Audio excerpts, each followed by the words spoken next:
ഇപ്പോൾ വരുന്ന മറ്റൊരു വിവരത്തിലേക്ക്. ട്രെയിൻ യാത്രക്കിടയിൽ PK ശ്രീമതിയുടെ ബാഗ് കവർന്നു. കൊൽക്കത്തയിൽ നിന്ന് ബീഹാറിലേക്കുള്ള യാത്രക്കിടെയായിരുന്നു സംഭവം. സമസ്തിപൂരിൽ മഹിളാ അസോസിയേഷൻ സമ്മേളനം ഉദ്ഘാടനം ചെയ്യാൻ പോവുകയായിരുന്നു PK ശ്രീമതി. ബാഗിലുണ്ടായ സ്വർണ്ണാഭരണങ്ങളും 40,000 രൂപയും മൊബൈൽ ഫോണും മറ്റ് രേഖകളും ഒക്കെ മോഷണം പോയി. NK ഷിജു ചേരുകയാണ്. ഷിജു, എന്താണ് വിവരങ്ങൾ?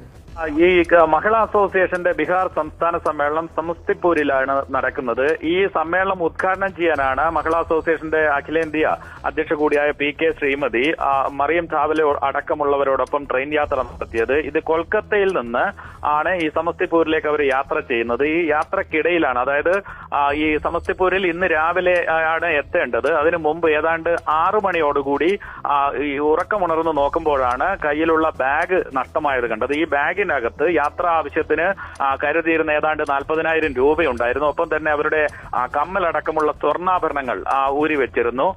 ഒപ്പം അവരുടെ മൊബൈൽ ഫോണ്, മറ്റ് രേഖകൾ, തിരിച്ചറിയൽ കാർഡ് അടക്കമുള്ള മറ്റ് വിലപ്പെട്ട രേഖകളടക്കം ഈ ബാഗ് അടക്കമാണ് കവർച്ചക്കാർ കൊണ്ടുപോയിട്ടുള്ളത്.